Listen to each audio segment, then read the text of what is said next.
Olá, boa tarde. Veja os destaques de hoje do portal da Assembleia. O Tribunal Regional Eleitoral divulga os procedimentos que serão adotados nas eleições municipais do próximo domingo. A evolução das urnas ao longo das eleições no país. A Escola do Legislativo oferece curso de Direito Público para servidores da Assembleia e TJ. E os cuidados que devem ser redobrados pelos diabéticos durante a pandemia do novo coronavírus. É agora no portal da Assembleia.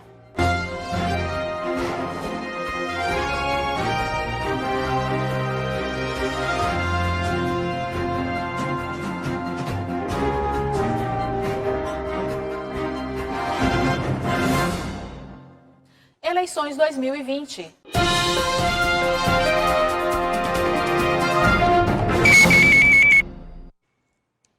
Representantes do Tribunal Regional Eleitoral divulgaram os detalhes sobre todos os procedimentos que serão efetivados nas eleições municipais do próximo domingo. Entre os destaques das eleições deste ano estão a adaptação de mais locais que foram adaptados para receber eleitores com deficiência e o horário de votação que começa mais cedo. Tudo pronto para a eleição de domingo. Assim pode ser resumida a coletiva da Justiça Eleitoral no Maranhão, que foi realizada nesta manhã na sede do TRE. Todos os detalhes para o dia da votação foram repassados. O presidente da Comissão de Acessibilidade do TRE ressaltou que vários locais foram adaptados para receber pessoas com deficiência. Essas adaptações iniciais diz respeito à questão das barreiras físicas, quais sejam naqueles locais que não existam rampa, né, para as pessoas que tenham dificuldade de acesso, né, que sejam feitas essas rampas e naquelas calçadas, assim como também nos banheiros dos locais de votação. Outro detalhe importante foi sobre o horário de votação. O corregedor-geral eleitoral do TRE destacou que o período de 7 às 10 da manhã é preferencial e não obrigatório aos idosos. Por que nós reservamos este horário das 7 às 10? Exatamente para ser um facilitador para as pessoas idosas de mais de 60 anos e com alguma comorbidade. Mas isso não impede de que tenha menos idade, 40, 50 anos, possa votar. Isto é o fato. Porém, a prioridade neste horário será exatamente dessas pessoas. Ainda durante a coletiva, foram tratados pontos como segurança das urnas e fake news. Todos os casos das últimas eleições que foram apurados posteriormente, foram todos identificados que eram fraudes. Nenhum foi constatado, pelo contrário, pessoas que vincularam essas imagens chegaram inclusive a serem processadas por informações falsas, denunciações caluniosas.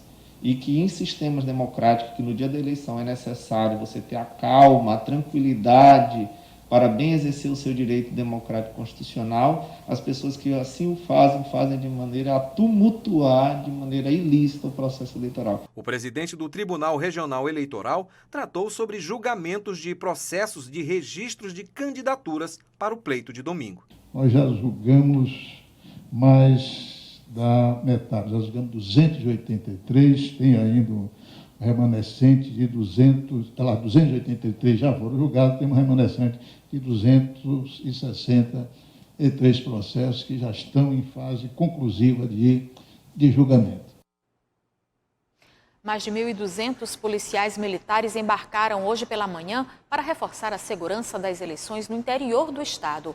Todos os 217 municípios maranhenses vão contar com os serviços da PM, que deve garantir a obediência das diretrizes da Justiça Eleitoral, bem como a segurança durante a totalização dos votos. Desde 1996, as urnas eletrônicas são usadas no Brasil.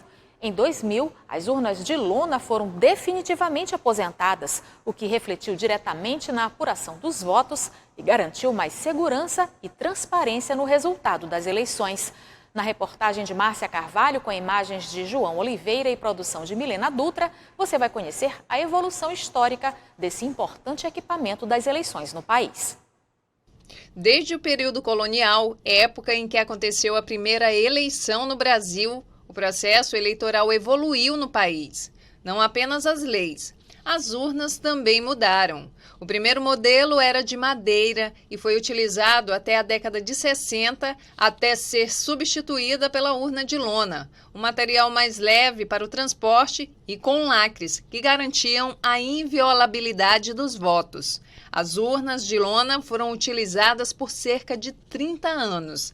Nelas eram depositados os votos de milhares de brasileiros a cada eleição. Até 1996, a apuração de votos era manual, o que consumia horas, dias e até semanas. Um processo que possibilitava fraudes e também possibilitava o erro dos eleitores no momento do preenchimento das cédulas. Também era muito comum a inclusão e retirada de cédulas das urnas, um formato que não garantia muita segurança no resultado das eleições. Em 1996 foi introduzido o processo de votação eletrônica no Brasil, primeiramente nas capitais e nos municípios com mais de 200 mil eleitores.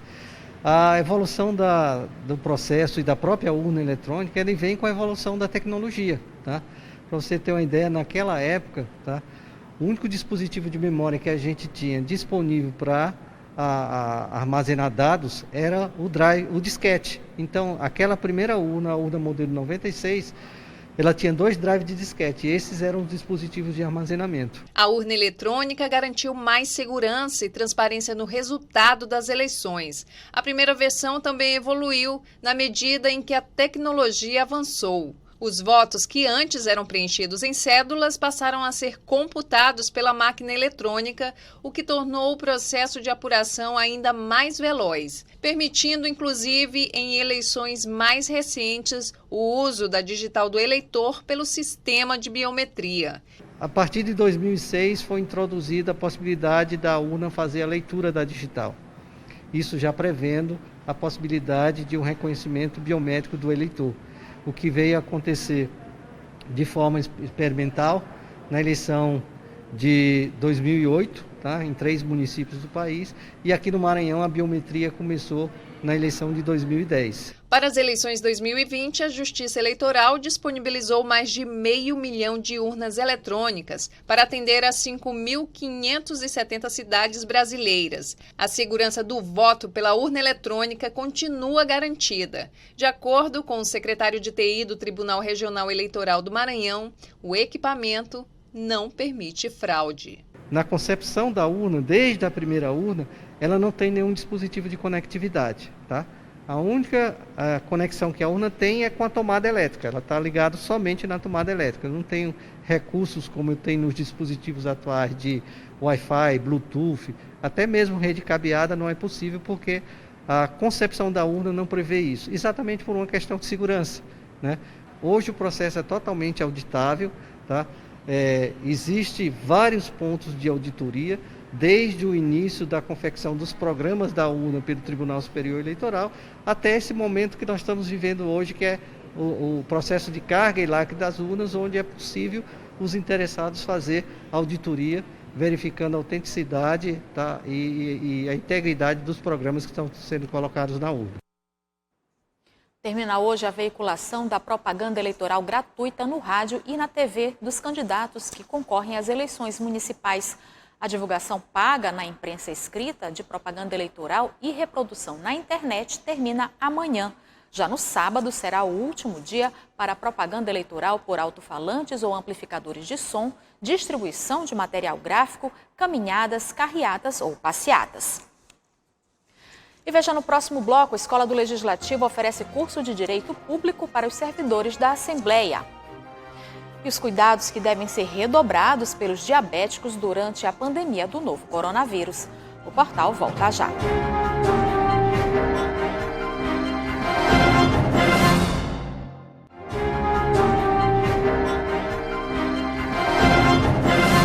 A Escola do Legislativo da Alema, em parceria com a Universidade Estadual do Maranhão, vai promover um curso de Direito Público para servidores da Assembleia Legislativa e do Tribunal de Justiça. O repórter Joelson Braga tem mais detalhes. Olá, boa tarde. Isso mesmo, Eli. E os interessados devem ficar atentos porque as inscrições já se encerram nesta sexta-feira, dia 13. Quem vai dar mais detalhes para a gente é o Luiz Trabuzzi, que ele é assessor técnico aqui da Escola do Legislativo. Luiz, quem pode participar desse curso? Bom, as inscrições estão abertas para todos os servidores da Assembleia Legislativa. Importante frisar, servidores não dependentes. E claro que tenham diploma de graduação em qualquer área, não precisa ser específico da área de direito.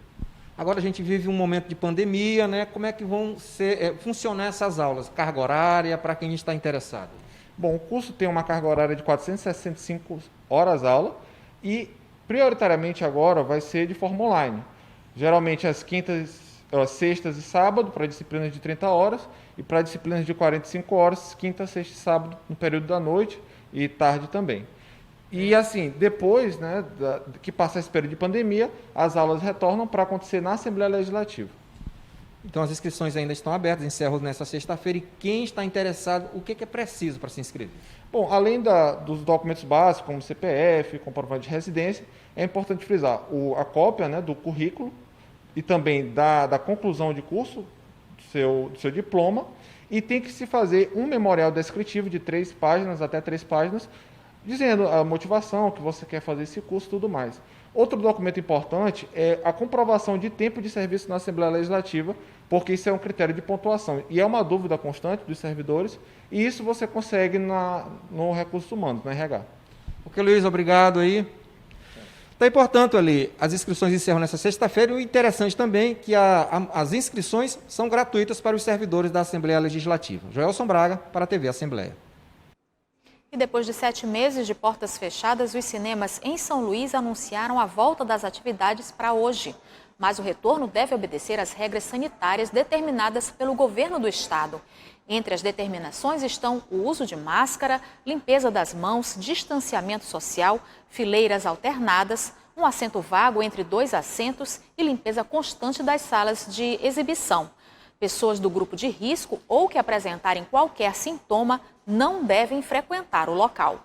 Lembrando que a Secretaria de Estado da Saúde confirmou 361 novos casos de pacientes com Covid-19 nas últimas 24 horas.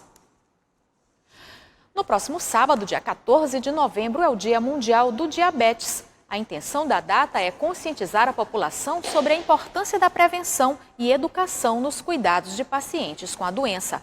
E nesse período de pandemia do Covid-19, os diabéticos entram no chamado grupo de risco. Por isso, esses cuidados devem ser redobrados.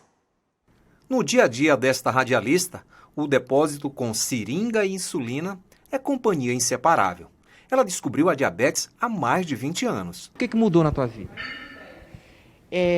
Meu hábito, né, de alimentação, atividade física eu fazia pouco, aí a partir daí, eu tive sempre o cuidado de praticar um exercício, seja caminhada, seja estar na academia. A questão da alimentação também, é muito importante a questão da alimentação, tem que evitar carboidratos, aquele arroz, aquelas 10 colheres de arroz não se coloca mais, se coloca só 3, e aí se coloca bastante salada, e é uma reeducação alimentar, e às vezes não é fácil. O caso da Marina é que o pâncreas não é capaz de produzir insulina em quantidade suficiente para suprir as necessidades do organismo. Aí, o uso da insulina. Segundo a Pesquisa Nacional de Saúde, realizada pelo Ministério da Saúde em parceria com o IBGE, 9 milhões de brasileiros estão com diabetes. Isso corresponde a mais de 6% da população. Este endocrinologista fala sobre o avanço da doença. A correlação com diabetes ela é maior com a obesidade.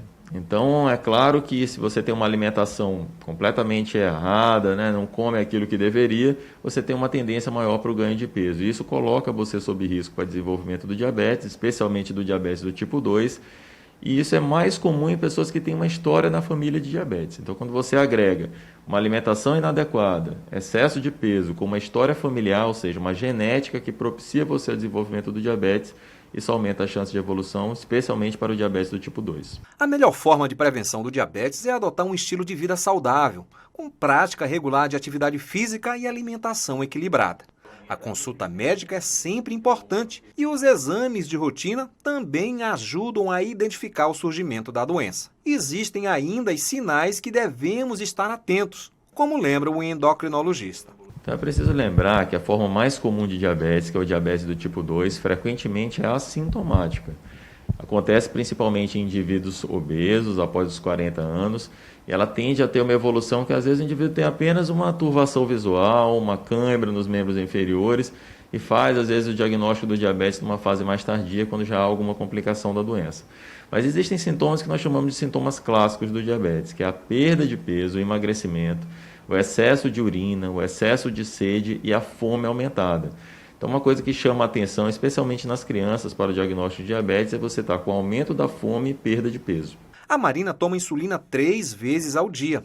E ela me conta que, neste período de pandemia do novo coronavírus, os cuidados são redobrados, porque, segundo critérios do Ministério da Saúde, os diabéticos estão no grupo de risco da Covid-19. No condomínio você tem que estar de máscara. Né? A partir daqui, no meu serviço também, em alguns lugares que eu vou, né? Na minha casa também, quando entra alguma pessoa, raramente os prestadores de serviço. Então, eu estou tendo muito cuidado. Lavar as mãos sempre com sabão, e o álcool em gel também, que eu ando sempre com ele. E tem que ter um cuidado redobrado. Nada dizer, a pandemia acabou. Isso, eu acho também que até fora de pandemia a gente tem que ter esses cuidados. O Portal da Assembleia fica por aqui. Para rever as reportagens de hoje, acesse o site al.ma.leg.br/tv. Ótima tarde para você. Até amanhã.